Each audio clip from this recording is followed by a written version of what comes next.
What is up, everybody, and welcome to the third annual 31 on 31. If you are brand new to my channel or to this series of videos, 31 on 31 was something that me and some friends created a couple of years ago, and we ranked Freddy, Jason, and Michael together, and we have kept the tradition alive. 31 franchise films on the 31st of October. We've done a couple extra ones this year, too. A little bonus for not having any movies. Thank you, COVID.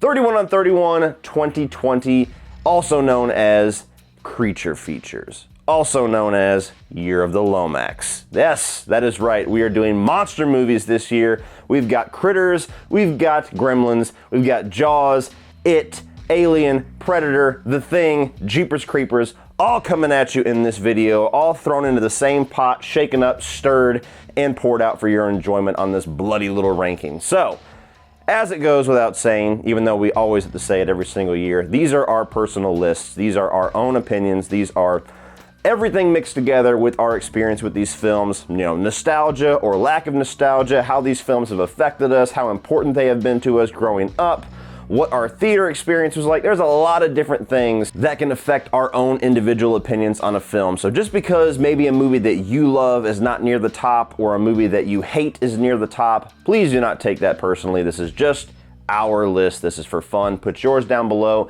and let's talk about it like film fans do, not acting like little bitches with keyboards. So as always, guys, I am not doing this ranking alone. I got my knuckleheads over at Autop Stream joining me as always. You got Brian Lomax. He should have been the first video you saw today. You got Willis Greedia, which will be dropping later on tonight as soon as CP gets a chance. And joining us once again is my good buddy, Uncle Sean. Sean Chandler from Sean Chandler Talks About will be joining us to join in on this creature feature fun. And I believe his video aired just before mine, so you should have seen his as well. So all the links to their videos will be down below in the video description. Be sure to go check out all of their rankings, see how they compare and contrast to mine. I'm sure we're gonna have very different lists, especially Brian. We'll see who walks away with the Lomax Award this year whenever we do our debrief on Autop Stream here in a week or so. And with all that being said, guys, let's go ahead and kick this thing off. Now, more than any other 31 on 31 that we have ever done, this is the most bottom heavy list that we have done yet. I mean, it seemed like an awesome list of movies because every single one of these franchises has one of those like greatest of all time movies, but my God, are these sequels terrible in most of these franchises. So the bottom 12 or so, I was like, fuck it, they're all 31, I don't know. But somebody's got to walk away with that shit colored trophy, right? So at the end of the day, 31 for me was Jaws: The Revenge. It was actually the last movie of this list that I watched. I actually finished watching it just 30 minutes ago for the first time. This is a movie that I have always heard how terrible it is. I've always heard it's one of the worst ever. You have a few people out there that go on the so bad that it's good camp. I believe Mother Mayhem's a big defender of this movie. But for me, I watched it, and I'll be honest, it wasn't as bad as I was expecting it to be because of all the years of everybody just saying how garbage it was. For me, it was just boring, which is almost worse. I mean, you have a terrible concept right off the gate where you have a shark that has the cognitive ability to have revenge and to seek revenge on the Brody family for the events of the first film. And so this shark goes and kills one of the Brody kids in the opening scene, and then follows the rest of the Brody family from Massachusetts all the way down to the Bahamas. And so just wrapping your mind around that concept is bad enough. When you get into this, the shark effects are terrible. The acting is not very good. None of the magic from the first film is here. I mean, you have Michael Caine, that's cool. He's actually given it a straight-laced performance, which I don't think works for this movie. I would have rather have seen Michael Caine just acknowledge the film that he's in and just go a little wacky. You got him, you got the mom from the original film, and just a bunch of events that you don't care about. A shark attacks, they see the shark, they try to hunt the shark, they try to study the shark, then they kill the shark. Okay, I think this 31 on 31 rewatch journey that I've had over the past month has solidified in my mind that I'm just not a fan of shark movies. Aside from one, I'm not a fan of shark movies. I think that they're all pretty terrible. I mean, even Jaws, the franchise, is a terrible franchise. Deep Blue Sea might be the only shark movie that I genuinely enjoy outside of the original Jaws. So Jaws: The Revenge, yeah, not good. And what the fuck was up with that shit with the mom having like psychic abilities? Like every time something bad was happening, she had like The Shining. She was like,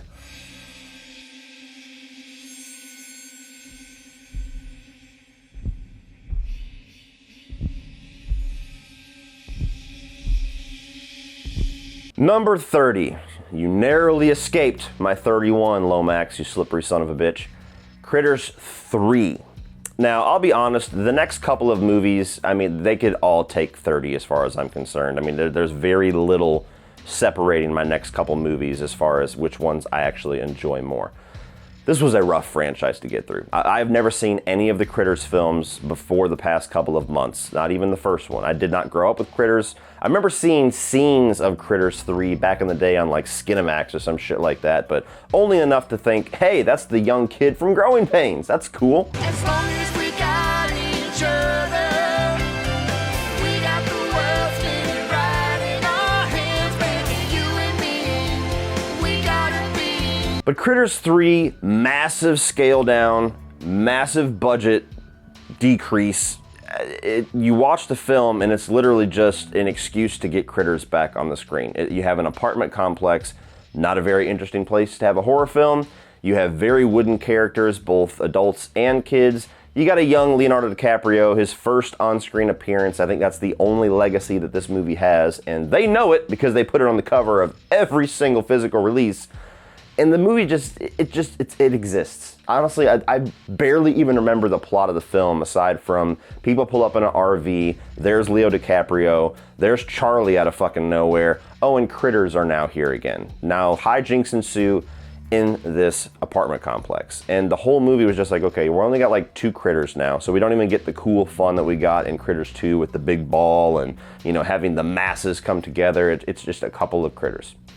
Stomp them into the fucking ground and let's get done with this franchise. Number 29 is Critters 4. Critters go to space, because that's always the ticket to success in a horror franchise, right? I actually thought this might be good because, you know, the Critters have always had this space aspect to it, so I didn't think Critters going to space was necessarily going to be like a death warrant to this franchise, especially after 3. And 3 and 4 were shot back to back, so there's this little tie-in scene where, you know, Charlie is given direction to put these eggs or pods or whatever the fuck into this ship so they can go up to space. Why? I have no idea. I don't think this movie knows either. But it has the added bonus of having Chucky in here. That's always a good thing. Honestly, basically everything I said about Critters 3, I can apply to Critters 4. Not very interesting. It's just another excuse to put Critters on. There's not really any great characters. Brad Dourif can't even save this movie. The space aesthetic works a little bit more for Critters, certainly more than the apartment complex did, and I think that the main characters are slightly more interesting. That's the only razor thin edge that I will give 4 over 3, but once again, the same problem. You have a couple of critters, when those creatures work better in masses, running around a space station, not really any good kills or good interactions or memorable scenes or even funny scenes. It's just critter shit.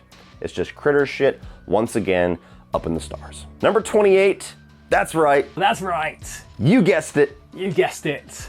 Critters Attack. And don't worry, Brian, this is not just going to be a list of all of the Critters movies. Not all of us do that in our 31 on 31s. But Critters Attack, okay, so I was warned by Brian himself that this was an abysmal film. Like, he's the Critters guy. He is the defender, the lover of this franchise. He's the one that demanded that we put this in 31 on 31. And when you get to Critters Attack, he was like, no, that's absolutely abysmal. I don't even acknowledge its existence. So I had very low expectations, especially after I watched 3 and 4, and then I walked into this going, okay, wow, he saw those and thought this one was worse. God help me. And I watched it, and I'll be honest with you, I enjoyed it a little bit more than 3 and 4. I mean, obviously, it's a little higher on the list, but there's more than a razor-thin difference between 3 and 4 and Critters Attack for me. It's not good. It's not something I'll watch again. It certainly is not like this huge return to form that I'm sure the franchise fans wanted this to be. But at least this film has carnage candy. At least there is some good kills. There's some blood. There's some gore. There's multiple critters. They're trying to do something different. They introduced the female critter. You got Dee Wallace coming back in a character that they can't call the character from the original film, but she's supposed to be the character of the original film, and now she's a bounty hunter. On paper, that kind of works for me. It's not executed the best, but you know, at least they're trying to do something. I watched the movie. Characters are terrible. The motivations are terrible. The story is terrible. It's literally just an excuse to get critters on the screen again. But, like I already said, unlike the past 2 movies that I just listed, there's a little bit more of what I would come to a Critters movie for in here. Not enough to make me like it, but enough to give it 28. Number 27 is just kidding, Jeepers Creepers 3. Woof. I was actually surprised that this was not 31 or at least 30, but those Critters movies. Jeepers Creepers 3 is, for those of us that enjoy this franchise, a long-awaited sequel. And before I even get into this, I know all about Victor Salva and all that stuff. Please do not put that in the comment section down below. We are not commenting on Victor Salva. We are not endorsing or condemning anything. We're just talking about the films. Got it? Sweet. Jeepers Creepers 3, long-awaited sequel. Had been a long time since Jeepers Creepers 2. The internet had found out all of the truths about Victor Salva, and now that was synonymous with his name. So any single time this guy tried to get this movie made, he was blockaded, he was stopped, he was put at a stalemate. You know, for almost, I believe, like 7 or 8 years, around the internet was this story going on about his idea for Jeepers Creepers 3, which originally was going to be called Jeepers Creepers Cathedral, to where it was going to get Trish from the first movie and the dad from the second movie, put them together, put them against the Creeper when he wakes up 23 years later. They're going to find out the origins, find out how to kill him, and have this huge epic conclusion for the third movie. And all of us Jeepers Creepers fans went, yes, that is the obvious direction for a third movie. Fuck yeah, sign me up. And year after year after year, it never got out of the green light stage because of all the reasons I just listed. Then a couple of years ago, there was finally movement on it. There was finally an area that he was able to shoot in that did not shoo him away. There was finally a budget given to this. They shot the entire movie, still using that plot as the selling device for this film. You get all the way through the end of production. It goes out, you get trailers. They say, hey, it's coming to theaters. And the theater said, think again, you get one night. So then all that got washed away, and then you had one night if you wanted to go see this in theaters, and it was only in a select few theaters that was like maybe 3 hours away from me, so I said, to hell with that shit. And then I think the very next day, or at least the same weekend, they just released the movie straight to Sci-Fi Channel, which is how I watched it for the first time. You watch the movie expecting that Trish and Grandpa fighting against the Creeper and getting the origins and finding out what the hell the Creeper actually is, this epic conclusion, and then you play the movie and guess what?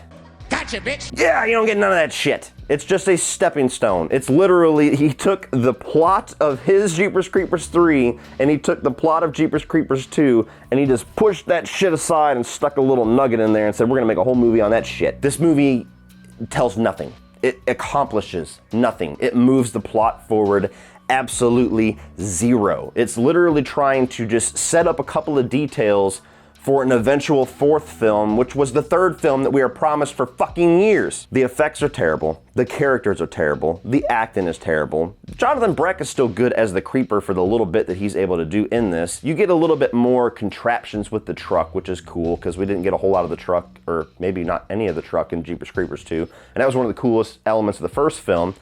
And then you get to the end, and it keeps teasing the whole movie that we're gonna find out the origins because this fucking severed hand, and then the chick gets the shining face and finds out the origins, and the sheriff guy finds out the origins, and oh my god, I know the truth now. But you don't get to find out the truth because the movie just fucking ends. And it says, surprise, bitch, this actually takes place before Jeepers Creepers 2. You know that character over there that you've been watching the whole movie? Yeah, he was actually on the bus, even though he's not in the fucking cast of Jeepers Creepers 2. Wrap your head around that shit. As angry as I'm getting, maybe this should have been 31. I don't know. I could probably still rewatch this over the movies below it because at least I can enjoy just yelling at the screen and seeing the Creeper again because I love that creature design, but what the fuck was Jeepers Creepers 3? And we're never getting Jeepers Creepers 4. Ever. Ever! Number 26, Jaws 3D. Another film that I watched for the very first time in preparation for this 31 on 31. Again, kind of like Critters 3, I remember seeing snippets of this as a kid on like TBS or some shit like that. And back then I thought it looked terrible. 2020, it looks even worse. Once again, shitty shark movie plot. You have shark trying to get into SeaWorld and the mean SeaWorld, attendants won't let the shark in. So the shark's a little bit, he's up in his feelings about that shit. And then the movie is just typical shark shit. It's like, hey, this shark is eating people. We should stop this shark. Let's go stop the shark. Oh, hey, we stopped the shark. Credits roll.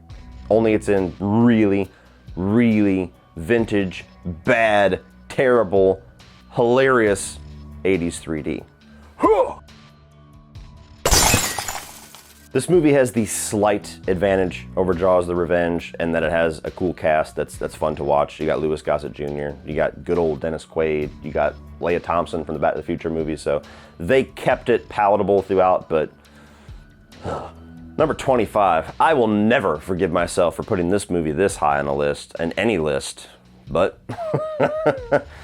wow, what a list of films we got this year. 25 is Alien 3. Now, I've gone on record before that I cannot stand this movie. I recognize that it's competently shot, that there is some good atmosphere to it, that, you know, some of the acting is pretty good, that it is directed by the great David Fincher, who's easily in my top 3 directors of all time. But this movie can go fuck itself in its face for the direction that it decided to go in the first 2-3 minutes of the film. How they kick it off. You know, you get to the end of Aliens, you get this awesome sequel, this awesome movie that is just world-renowned, instantly on most people's top 20, 25 of all time lists. You get that awesome victory at the end. Yes, let's put in the next one. You put in Alien 3. Fuck! Fuck! Fuck, motherfucker! Motherfucker! You know how fucking stupid you fucking are! No! Yeah, there's a long history with this movie of all the different directions that it was trying to go, and it went through development hell, which I'll never understand because Alien, and then especially Aliens, was a huge hit. So you think that, you know, Hollywood studios would be like, yeah, there's printing money is Alien 3. Let's actually put some effort into that. But no, there's a whole history you can read about all the different things they tried to do with it, and then they land on this. How the fuck do you land on this? Let's kill off all of the characters except for the main face of the franchise in the first opening seconds of the movie, wipe away all of the things that were gained in the second film, and give you this inferior sequel. Yeah, right there. Number 24, not a whole lot better, but I don't hate it as much. Alien vs. Predator Requiem. Oh, whoops, can you guys see me? Oh, shit, hang on. There we go, now you can see me. These lights do come in handy, and it would have been nice if they had a couple on the set of this movie, you know, more than 1 or 2. Alien vs. Predator Requiem is a terrible movie. It's a terrible sequel. It is just literally shit out of the Hollywood machine. They just said, let's put Aliens and Predator together, let's add a Pred alien, and just, you know, whatever. Get the dude from Rescue Me in here and a couple other people, and let's make a movie. Let's strike while the iron's hot, because people actually paid money to see Alien vs. Predator. And that's about all this movie has to give you. It's gorier. Some people would say it goes too far, you know, hello pregnant woman, but that's about all this movie has to give you that the other Alien vs. Predator did not. It's that it's more creatures fighting each other. It's just a lot more rated R. And a lot darker. Like a lot darker. 23 is gonna be Jaws 2. Now, I remember liking this a lot as a kid, back when I was stupid. When I thought that just the more shark you saw, the better the movie was. I think there was actually a time when I would have said Jaws 2 was better than Jaws, because you get to see more of the shark. Wow. Yeah, that was me as a young child. Good thing my tastes have evolved, right? Arguably. Some of you guys in the comments don't agree. Jaws 2 is a movie where you take the main character of the first film, you strip him of his side characters that enhance his character, and you make him go after a shark again. It's the same kind of plot as the first movie, with none of the magic, with none of the effort, with none of the heart. And you can tell immediately when you start watching this and you get through the story, it's literally 90 minutes of I don't care. Brody is not an awesome character. His return is not like this, yes, at least we got him. It's just a bunch of stupid kids out on these little sailboats that are marooned, and then he has to go on this bullshit little tugboat to try to get to him with this ticking clock going. Is he gonna get there first, or is the shark gonna get there first? I don't know. Hopefully they all get there at the same time and they all go off in one big fucking explosion, because I don't care and I don't want to see Jaws 3. But fuck, I already have. Number 22. Now, this is probably the most disappointed that I have been watching a film on this list, and 22 is The Predator. Now, I'm a Shane Black fanatic. I love the dude's movies that he has directed. I love almost every movie that he has written. He is one of my favorite people in Hollywood. He knows me. I think that he knows me somehow. Like, he just knows how to write for me. And when I found out that he was going to be doing the next Predator film, which was a franchise that desperately needed another awesome movie because we hadn't had one since the first film, and he was in the first film, so there's some personal ties there. There is no way that this can go wrong, right? Then you walk into the theater, you see the Predator. Hello, darkness, my old friend. My God, what a mess this movie became. Supposedly there's another cut of this that maybe we'll see, maybe we won't. That seems to be the thing nowadays. Maybe we'll get the Shane Black cut. But this movie starts off decent enough. It starts off with a new, intriguing little plot to have for a Predator movie where you got this kid that has autism and he accidentally, contacts a Predator, and it comes down and you have a Predator on the loose that is trying to kill other Predators. Your main protagonist in this movie is, Colt Boyd or some shit like that. The bad guy from Logan is in here, and he like swallows something in the beginning, and he's one of those guys that just feels like he's really overwritten to have some cool one-liners.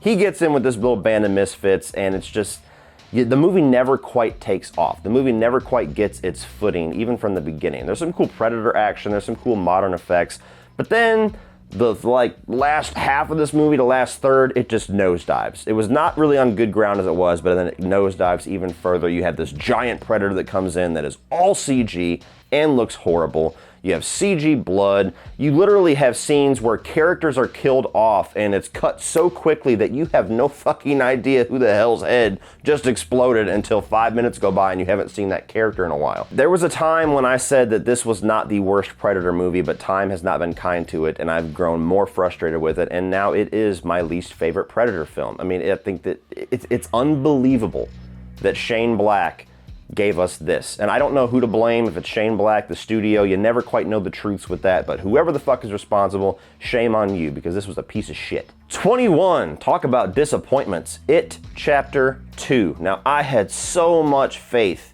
that they were going to learn their lessons from the 1990 miniseries, and my God, did they go the opposite direction that I was expecting. So you get It, which you will see higher on this list. It got everybody excited about Stephen King movies again, got everybody excited about It and Pennywise again, and it became the highest grossing horror film of all time. So much anticipation for It Chapter 2. They started releasing the cast. You got James McAvoy, you got Jessica Chastain, you got all these people together, and it's like, okay, cool. The adult storyline is where things tend to go off the rails a little bit, even in the book and in the 1990 miniseries, so let's do something different, right? Let's actually adapt. Let's bring it to the big screen in a way that makes sense for the big screen. No, let's just directly put whatever the fuck was done before and hope that 2020 CGI makes it better. It doesn't. This is a really, really long, slow movie that does never recaptures the magic of that first film or even the miniseries, in my opinion. I don't even really think that Bill Skarsgård's Pennywise really gets that many standout scenes in this, which is like a gigantic waste.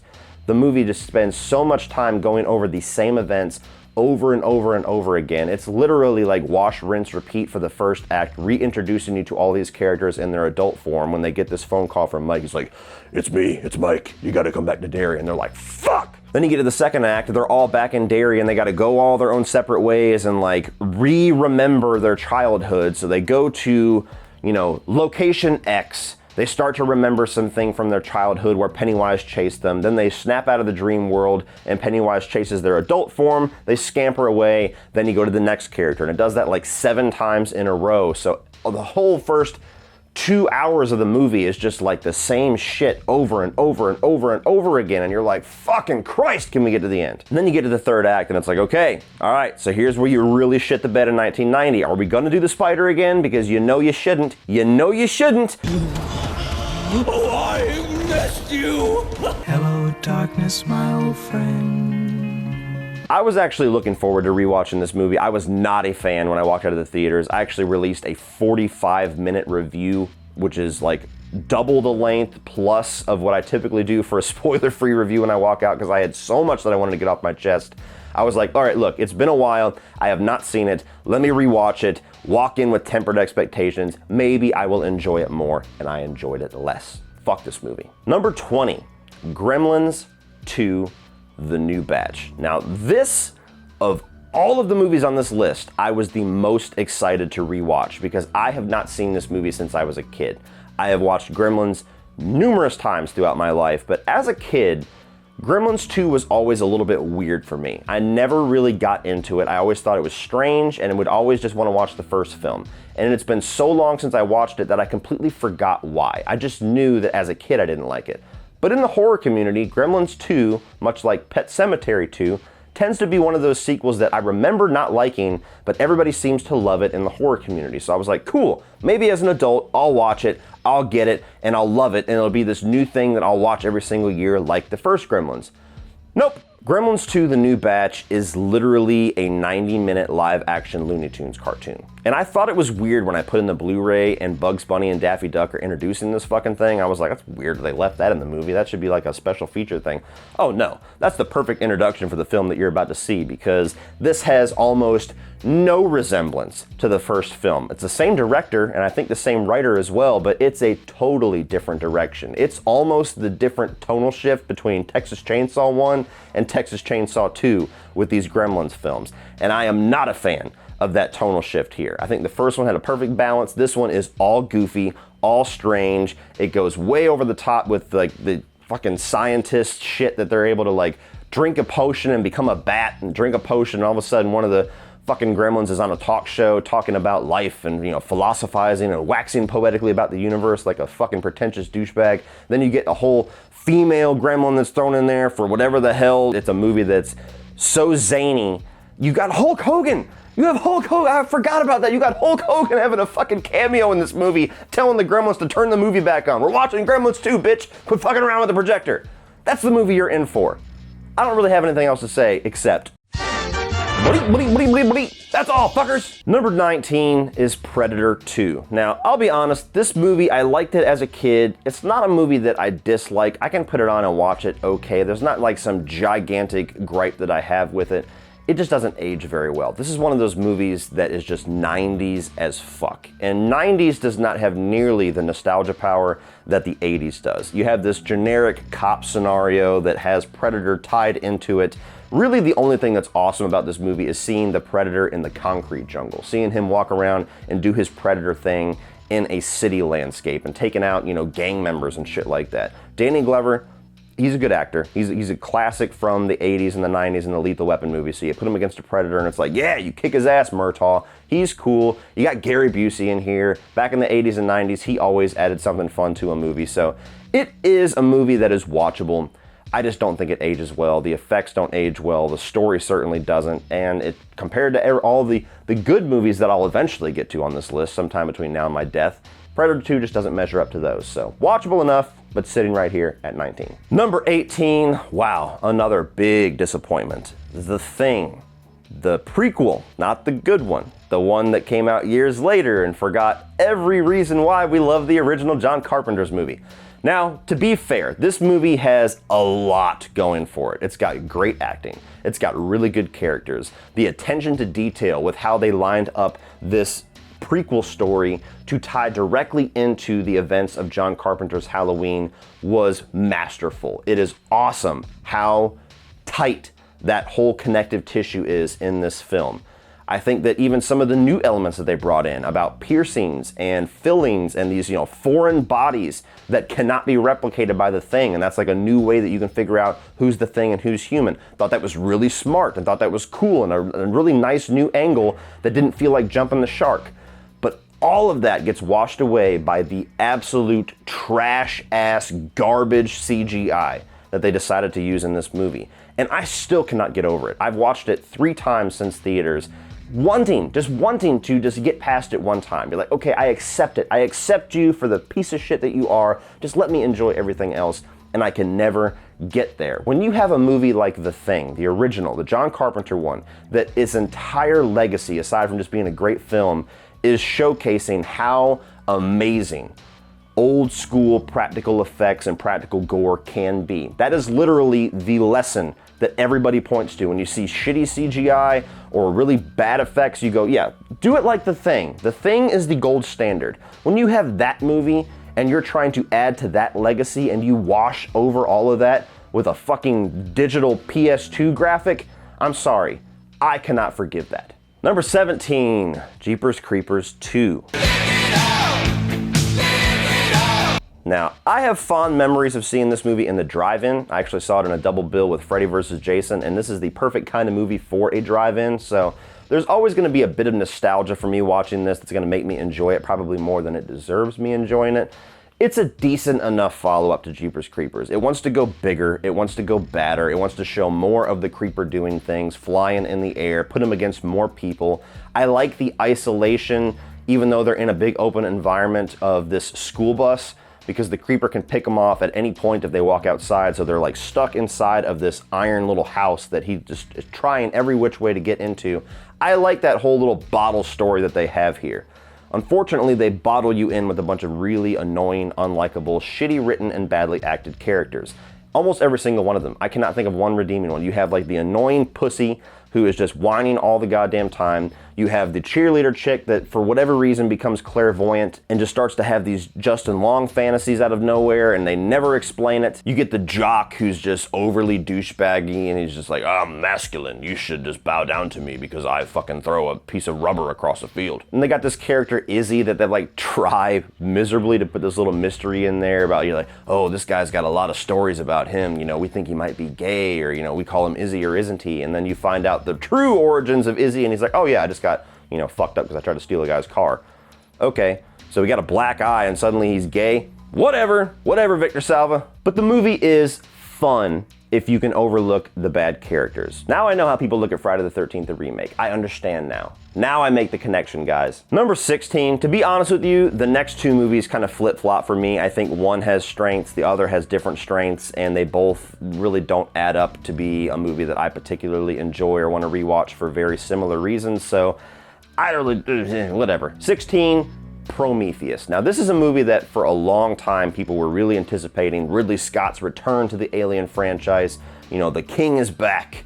We're gonna show the origins of the xenomorphs. And then you get this movie and it's totally different than the bill of goods that they sold you. Brian will probably argue differently, but in a sense, they're telling you the alien origins, but they're really going around their ass to get to their elbow to tell you these origins. It's really an exploration of life and creation and God and, you know, all of that philosophical shit that just happens to tie into Alien a little bit. Visually, movie is gorgeous. Directing-wise, flawless. Characters, acting, great.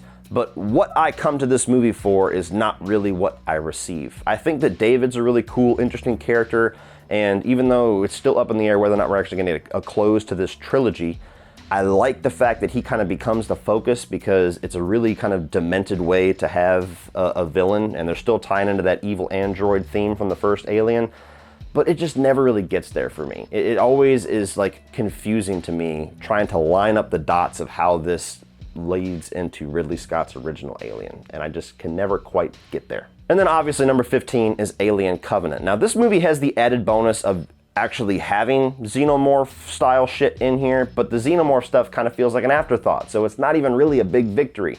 It's a little bit more horror, it's a little bit darker, it's a little bit more of what I would come to an Alien movie to see, so I think there's a little bit more rewatchability in that for me. But this was also more disappointing for me when I watched it, because Prometheus, at least I didn't quite know what to expect. I just knew where the end game was, and it was a little weird for me. Alien Covenant, they said all along, this is going back. This is gonna be the movie that you all wanted. Everybody that was upset with Prometheus, we're gonna give you what you want. And there's no question why this movie tanked at the box office, because as soon as the first bunch of us fools that walked out and believed that and saw this movie and walked out and said, no, it's not that at all, box office went, It's not a terrible movie. It's got characters that don't really latch me in. David is still pretty much the only one in the cast that I'm like, okay, he can stick around. I'll watch another movie with him. They tie in the creation of the xenomorph into the plot of this with David and with Numi Rapace's character, Numi Rapace, how the fuck do you say her name? The chick from the Dragon Tattoo movies. Her and David and their little weird relationship and events that we don't even get to see lead into the creation of the xenomorph, to the point where us Alien fans that were disappointed with Prometheus get to that point in the movie and we go, really? Really? That's it? That's your origin? That's the big mystery that we've been, oh, what the fuck. Number 14, welcome back, Lomax, Critters 2. Now again, like I said, I have not seen any of these Critters movies before this past month and a half or so. Critters 2 was definitely one of those movies that, you know, I could see the argument between Critters and Critters 2 amongst fans as being the best one, because Critters 2 kind of takes the setup of Critters, but goes a little bit bigger. It kind of goes, I hesitate to use this analogy because I don't want to compare quality, but it kind of takes the Terminator 2 route, where let's just go a little bit more actiony, let's just make it a little bit more bigger. And it's enjoyable for that. Again, this is not like an instant classic for me, but for what this movie was trying to do, I think it mostly accomplished it. You get the kid from the first movie who I actually quite enjoyed as a character. You get the hunters back. Charlie's back and he's actually a hunter. That was kind of a cool thing. You got one of them that takes like the form of a model and's walking around with her tits and ass hanging out through like 10 or 15 minutes of the movie, which is fun for like a little 80s throwback thing that they probably would not get away with doing too much nowadays. The whole thing about the critters all banding together and making that giant ball was kind of cool. That was when it rolled over that dude and just like ate him alive in a second. That was pretty neat.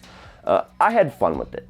It was enjoyable enough. For a Critters movie, either the aspect of Critters 1 being that kind of, isolation thing, or Critters 2 in this town and we're just going to go big, I can appreciate either one of those if they were ever going to do another one. It's not an endorsement, by the way. Don't make another one.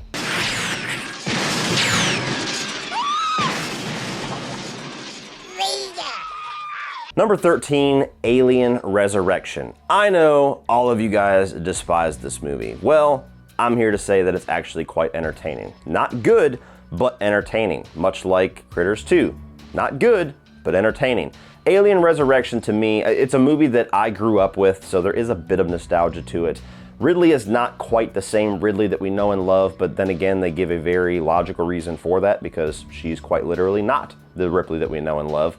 But I like the whole aesthetic they have with the space station coming back and being a little bit more goofy. Like you have Ron Perlman and a couple other, like Winona Ryder, just a really fun cast to flesh out this whole thing. The movie is very gory. The movie is very dark. It's definitely going for more of that kind of B-movie schlocky horrorness to it. There's a really cool underwater sequence where they're trying to swim and then you got an alien that's coming through with some effects that age pretty well.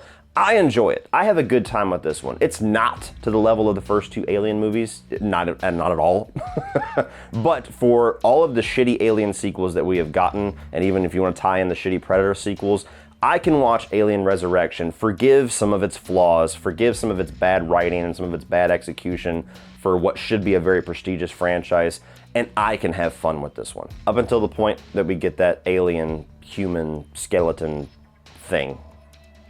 No. Coming in just slightly above that at 12 is the original Alien vs. Predator. Now, I'll be honest with you. The only real major flaw that I have with this movie is that it's not rated R. I hate the fact that it's PG-13. I wish there was an unrated cut for this. It might even be higher on this list. But just like with Freddy vs. Jason, if you're gonna have aliens fighting predators, I don't think you're gonna get much better of a movie than they gave you here, with the exception of some gore. I would have appreciated that. But the whole story with the pyramid being like this training ground for predators that the fucking stupid ass humans accidentally start activating and releasing the queen and they start zapping her so that she lets xenomorphs out. There's some good action there. I love the fact that the predator teams up with Sana Lathan by the end of the movie and you get that mutual respect that you want to have in the predators, to have them be more interesting of a character versus just another beast that just wants to kill every human that it finds. I can have fun with this movie. Gore would have helped, but I can have fun with it. I think that it's actually a lot of enjoyment if you're in the mood for a schlocky little creature feature slugfest. Number 11, Critters. Yes, Brian, you cracked the 15. Didn't quite crack the top 10, but hopefully this is enough. this is enough of a relief for you that Critters, the original, was not way down at the bottom. So yes, Critters, the one, the only, the one that kicked off this lovely little franchise that I got introduced to over the past couple of months. Critters, I can enjoy. It has that 80s, Gremlins ripoff vibe to it, which is fine. I don't really hold that against the movie. There's plenty of ripoffs. Hello, Friday the 13th. But Critters is fun enough, and I think it was fun enough for a one and done. I don't think it necessarily lended itself to certainly more than 2 movies. But this whole thing about these little creatures escaping a space prison, going down to Earth and being just hungry little bastards and ensuing chaos on this little farm and this cool little family with Dee Wallace and a kid that I really enjoyed being locked up into their farmhouse, fighting off aliens while, big badass that don't know how to drive or use modern technology in America, fucking bounty hunters are coming through and blowing walls up. There was enough 80s cheesy B-movie fun for me to understand why a lot of people really love this first film. And if I had grown up with this, I probably would be one of those people too, because this definitely is a franchise that I think requires some nostalgia. But even without nostalgia, I enjoyed this first film.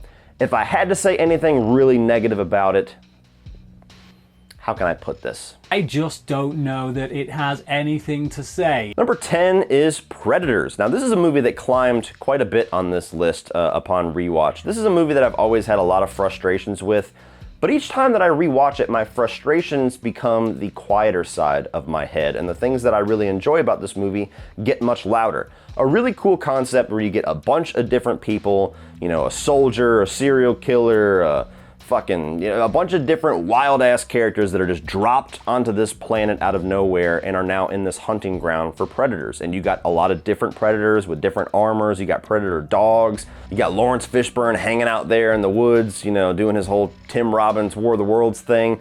And it's just a cool little fun movie if you enjoy the world of predators, seeing these guys getting taken out one by one, seeing how these predators actually hunt, and, you know, just the whole concept, the whole pitch of this movie, I really enjoy. Not the best characters, certainly could be a little bit bloodier, certainly could have a little bit more in common with the first movie.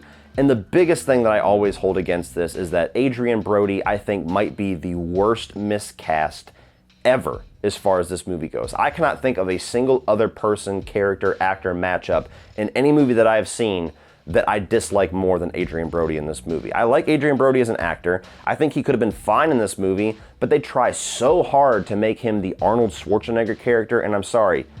Physicality-wise, he doesn't have it. Persona-wise, he doesn't have it. Screen presence-wise, he doesn't have it. And when you make him talk like this, come on, kill me. No. Number 9 is going to be the It 1990 movie. Yes, or miniseries, whatever the fuck you want to call it. I don't care. It 1990 is here. Now, this is a lot higher on this list probably than it will be for some people, but I have a ton of nostalgia, and this movie has really been a huge part of my horror fandom for a long time. You know, It 1990 and Pet Sematary are the two movies in my entire life that genuinely scared me as a kid. I love Tim Curry's version of Pennywise. Obviously, if you watch it now and don't have that nostalgia, it's probably not going to work for you, but if you grew up with it, that shit was terrifying. I love the kids. I love the whole first half of this movie, the kids side of things in the 50s. I love everything about that. And then when you get into the adult stuff, obviously things go off the rails, but in comparison to It Chapter 2, never thought that I would say this in my life, but I actually prefer the second half of this miniseries to It Chapter 2. I think that the cast of characters, I love James McAvoy and all them, they're great, but I think that the cast of characters work better in here, especially with, you know, like John Ritter. I think that he's much better in that role, and his chemistry with Bev is much better. And I like a lot more of the key moments that they go through in the second half of the story and how Tim Curry's Pennywise deals with that. And even the return of Henry Bowers, I think, is done better in this. Where everything goes off the rails for this movie is the final 10-15 minutes, the whole resolution, that shitty-ass spider, you know, how corny it gets, how really bad TV movie it feels, and the second half especially, but really just that last little couple of frames, it's not perfect. It is not perfect. I will never argue in my life that it is perfect, but I love it nonetheless. So kiss me, fat boy. Number 8, coming out just above the It 1990 movie, and that is It, or It Chapter 1, as it should probably be called now. I thought this was a great remake, readaptation, whatever you want to call it. I thought that it was a great version of that first half of the It storyline with these kids. I thought that the cast of characters for these kids was awesome. Absolutely loved their dynamic with each other, loved the humor, loved the fact that this movie had the balls to go rated R and kill kids and show kids getting eaten and things like that. The gore, the scares are there. Bill Skarsgård is very good as Pennywise. He's not necessarily my favorite Pennywise. I still have a lot of partiality to Tim Curry, but there's a lot of great standout scenes and things that he's able to do physically without the help of CGI that is awesome.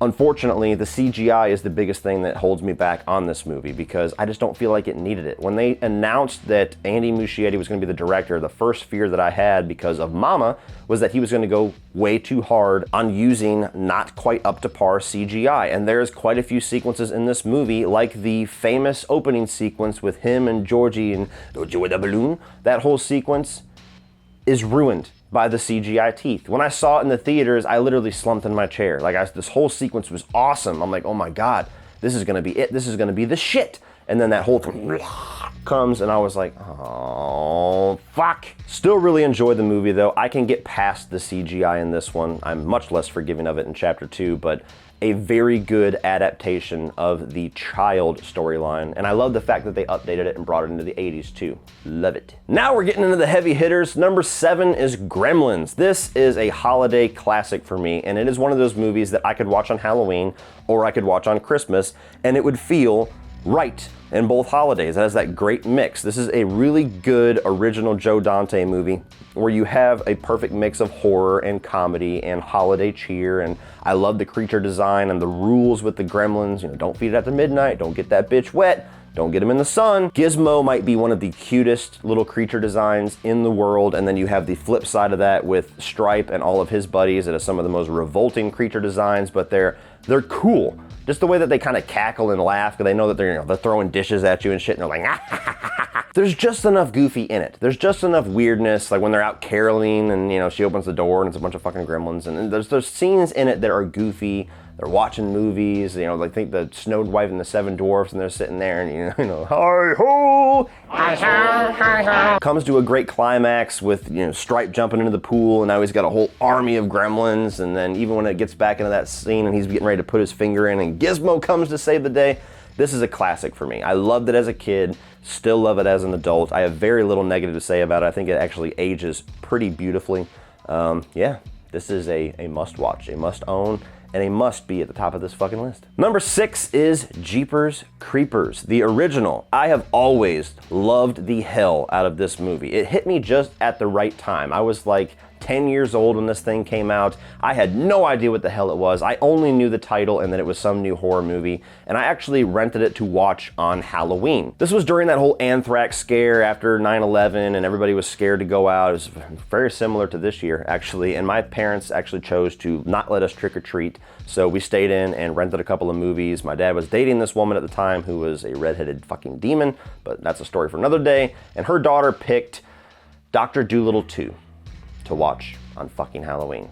And I watched Jeepers Creepers, and this movie just grabbed me by the throat. And I had no idea what to expect from the opening frames, when you see that truck come in, that whole sequence, when they look and they see him throwing the body and then standing and staring at him, and then he goes down and sees the body that's all sewed up, and got the fucking demented Sistine Chapel, like this thing after thing after thing in the first 30 minutes of this movie, and I was like, where is this shit going? And then it just keeps unveiling things, that he eats people, and then he's flying at one point, and then he gets bat wings, and holy shit, it's a monster, it's not a man. And this is an awesome creature feature. I understand those of you have feelings about the guy that made it. I get it. But if you're just viewing the art on its own, I love this fucking movie. I love the way that it ends. Jeepers Creepers is the shit. Number 6. Number 5 is going to be the original Alien, Ridley Scott's Alien. Now, I already see some of you calling blasphemy that this is not number 1 or number 2. It's only at number 5. Look, the top 5, 6 of these movies are a very stacked list. Number 5 for me is Alien, because Alien is the one that I actually did not grow up with. I grew up with another Alien movie that you'll see higher on this list. Ridley Scott's Alien, for the first time I saw that, I think I was like 11 years old, and from what I was used to seeing with an Alien movie, Ridley Scott's Alien's a lot more slow. It's a lot more cerebral. It's a lot more about atmosphere, that slow build-up, and it does all that brilliantly. That's not a negative, but it's just not... I've kind of been groomed to expect a little bit more action, a little bit more quick pace when I watch an Alien movie. So Ridley Scott's Alien kind of stands out as an oddball for me just because of where in my life I watched it. But aside from that little thing, Alien's brilliant. I mean, obviously it sets up this universe. It was a landmark film when it came out. I mean, it probably shocked people whenever that chestburster first came out. Just the alien design, the way that the whole gestation period of it works, the way that the physicality of the alien works, from the chest burster, even the face hugger initially, that whole thing is terrifying, especially if you're not really into spiders, even more so in another Alien film I'll be talking about. Even down to the xenomorph, the way that it looks, it's that whole H.R. Geiger design where it's scary, it's got this sexual perversion thing about it, and even the whole thing about the chest burster, we're not gonna get into it. Alien is awesome. It's a landmark sci-fi film. It's one of the greatest movies ever made. It is a movie that everybody that is a horror fan or a sci-fi fan at least likes. So, I mean, it's obvious why it is this high, especially among this list of films. But number 5 for me is specifically just because I prefer a little bit more fast-paced versus the more slow, methodical take that Ridley Scott goes for in his Alien films. Number 4 is Jaws. Jaws is an absolute classic. I grew up with this movie. This was the one, along with Jaws 2, that I watched as a kid.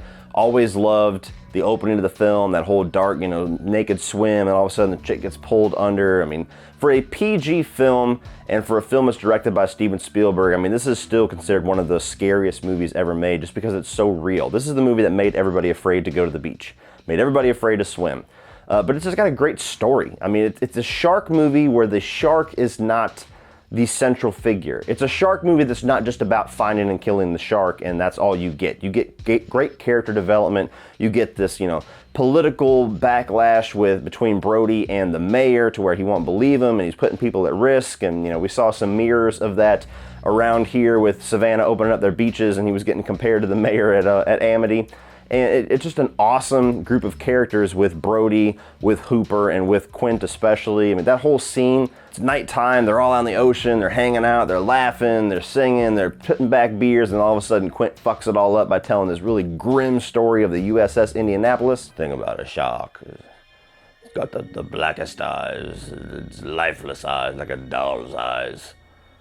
When it comes at you, it don't even seem to be living until it bites you.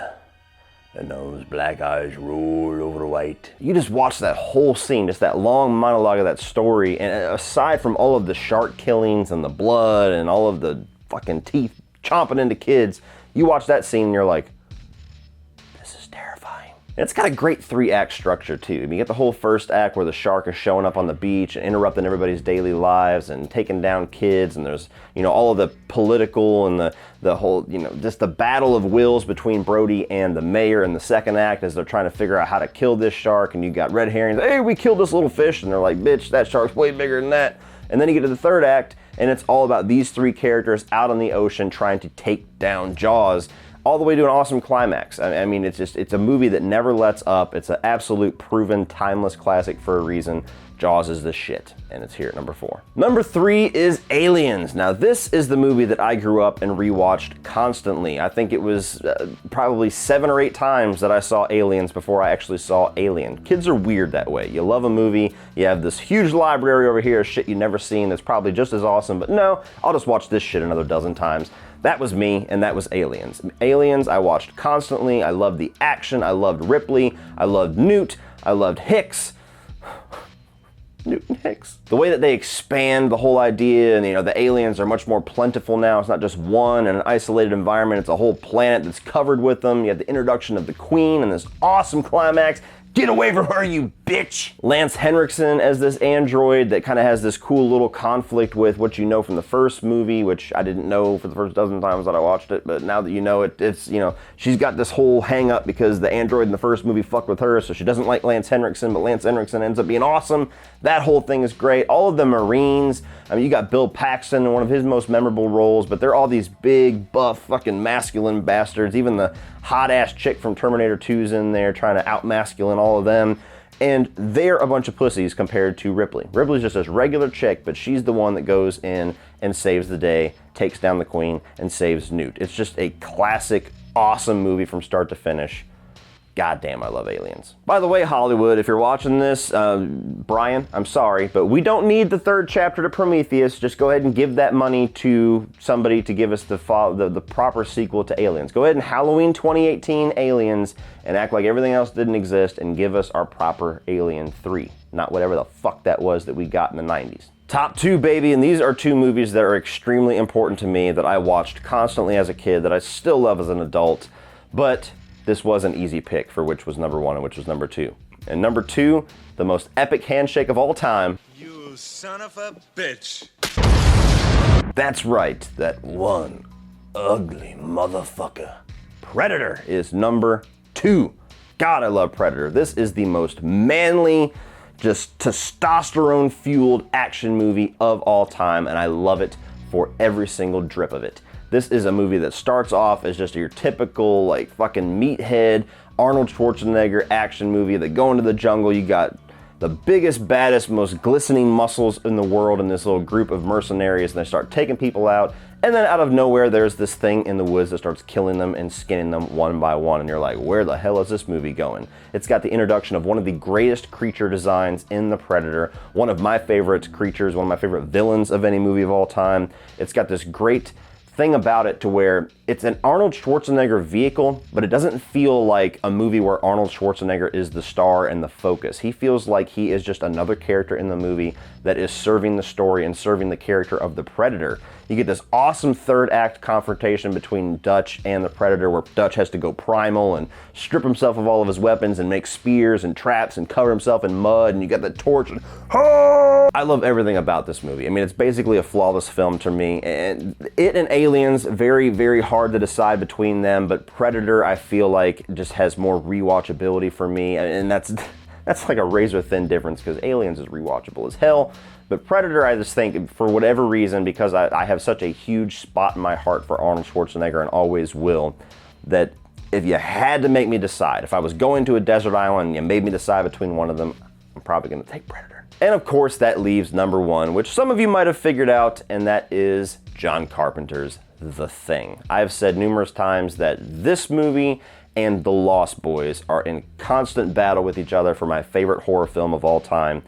I absolutely love The Thing. This is a flawless film to me. This is a perfect exploration of not only practical effects, remember we talked about that at the last The Thing, some of the best ever, might go down as the best ever, but also just this isolated story of paranoia where you have these group of scientists, and you even got the helicopter pilot played by the great Kurt Russell, and just these little group of misfits that are stuck in this isolated white Antarctic world where there's nothing for as far as you can see in any direction except their little science center, and this alien gets introduced that can replicate anybody, and you will never know which person is the alien and which person is a human until that thing tries to get your ass and replicate you.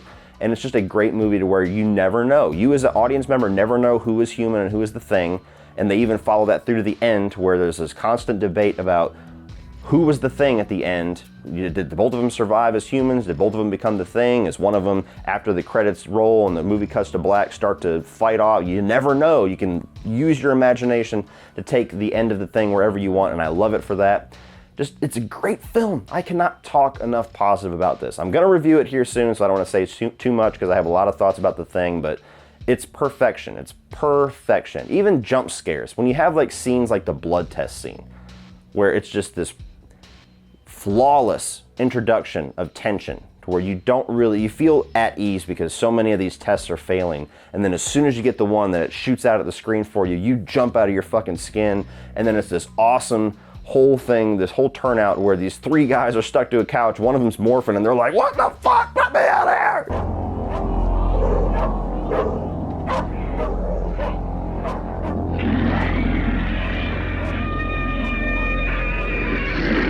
I love The Thing. If you have not seen The Thing, seriously, what the hell are you doing still watching me? Get your ass over to the couch right now, buy this movie, don't rent it, buy this movie and watch it, because it's Halloween, bitch, and it's time for The Thing. Well, that's it, guys. That is the end of this year's 31 on 31 Creature Features. I hope you guys enjoyed it. Let me know your list down below. I know there's going to be some picks that I had that are going to be much higher than people would expect, much lower than people would expect. Let's have that healthy debate down below in the comment section. Be sure to check out everybody else's videos. The links will be in the video description below, so once you're done watching this, go explore all of them. Tell them, leave a comment saying Cody sent you. Enjoy all of our 31 on 31s, guys. Thank you so much, as always, for making this just a cool event for all of us every single October. I mean, this is one of my favorite parts of the year, is getting this video out to all of you and just kind of watching along with you and interacting with you in the comment section. So thank you once again for all the awesome support. You guys rock. Please like and share this video. Hit that subscribe button if this is the first time that you're seeing me. I've got a lot of other 31 on 31s if you like this video in particular, but I have a bunch of other shit on this channel. Reviews, rankings, we got live streams. Go explore, have some fun. Thank you for subscribing. And as always, guys, remember, opinions are like assholes, but that doesn't mean that you have to be.